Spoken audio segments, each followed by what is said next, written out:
بسم الله الرحمن الرحيم، والصلاة والسلام على خير المرسلين. بسم الله نبتدي وبسم الله نستعين. تعالي نطفي كوارعك بقى معايا، اوريكي بقى تعمليها ازاي وتبقى معاكي حكاية وتسويها باسرع طريقة.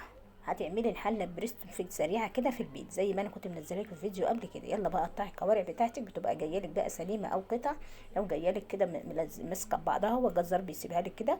هاتيلي بقى المكون ده. ايه المكون ده؟ موس الحلاقة البلدي. جيبي لك علبه كده وخليها في البيت لو انت مش بتستخدميها، وهاتيها حاجات اللي زي كده، اللي زي الكوارع. بس اهم حاجه وانت بتستخدمي الموز اكسريه له اتنين. تمسكيه كده هو في الورقه شويه، تعوري ايدك ما تفتحيهوش قبل ما تكسريه. وامسكي لي بقى السنون تبقى من تحت كده، والموز كده تمسكي لي بقى من ناحيه السنون. وهاتي لي بقى الكوارع كده وامسكي بقى نضفي لي بقى الزفره اللي بتبقى عليها، اللي هي اي شعيرات صغيره او اي مزلقه كده. عشان مهما كانت السكينه عند الجزار مش بتنضف الشعيرات الصغيره اللي بتبقى متزنقه جوه كده. تمسكي لي بقى هتلاقي بقى حاجات كده بتطلع منك مزلقه كده خفيفه. وبتلاقي كمان بس اوعي تحطي عليها ميه ولا تحطي عليها اي حاجه، هي وهي ناشفه كده.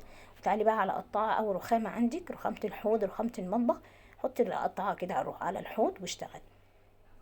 امسكي بقى الحتت اللي بتبقى ضيقه دي، واعملي لي ونضفيها كده واجرديها كده جرد. اي شعر صغير هتخلصي منه على طول. بس اهم حاجه مسكه الموس ان انت ماسكاه من السنون وتخليه مايل شويه لورا. وتمسكي بقى وتكحتي كده كحت خفيف. وبعد كده حطي الموس في الورقه وارميه. النص التانية برضه هترجعي وهتستخدميه. وتعالي بقى حطي بقى بعد ما تخلصيها كده كلها بتنظيفها كلها، وتروحي ماسكه لي بقى شويه دقيق من غير ميه ولا اي حاجه. ومسكي بقى وادعكي لي بقى الكارح كده، مسكي دعكيه كده بالدقيق. بتشيلي بقى اي ريحه فيه، لو الناس مش بتحب الريحه بتاعته يعني. دي مش هتخلي لك فيه اي ريحه، اي كان النوع اللي انت جايباه كندوز، جايباه بتلو، جايباه كبير في السن، جايباه جملي، جايباه بقري، جايباه اي نوع. امسكيها بقى كده وسيبيها كده 10 دقايق ولا ربع ساعه. وبعد كده تعالي حطي الميه على الدقيق كده هو.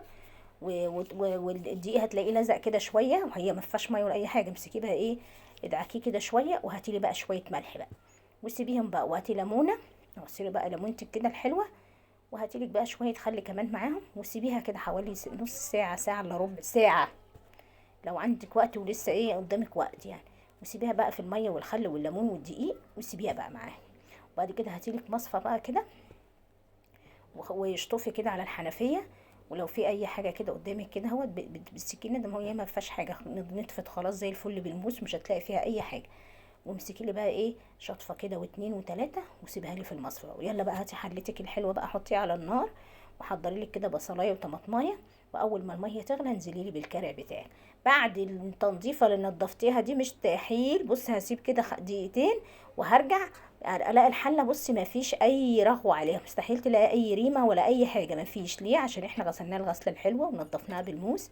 اي حاجه مش هتلاقي فيها. حطي بقى الحبهان وشويه كزبره صغيرين، وحطي بقى شويه الفلفل الاسود، حطي بصلايتك وطماطميتك. وتعالي بقى هاتي السر الحلو اللي احنا عارفينه دوت. هاتي بقى ورقه فويل كده حلوه. اوعي تحطي الملح دلوقتي، انسي الملح خالص دلوقتي. قرب السوا كده بعد حوالي ساعتين على الاقل او ساعه ونص كده، بقى افتحي عليه وحطي الملح. واشوفك في فيديو جديد.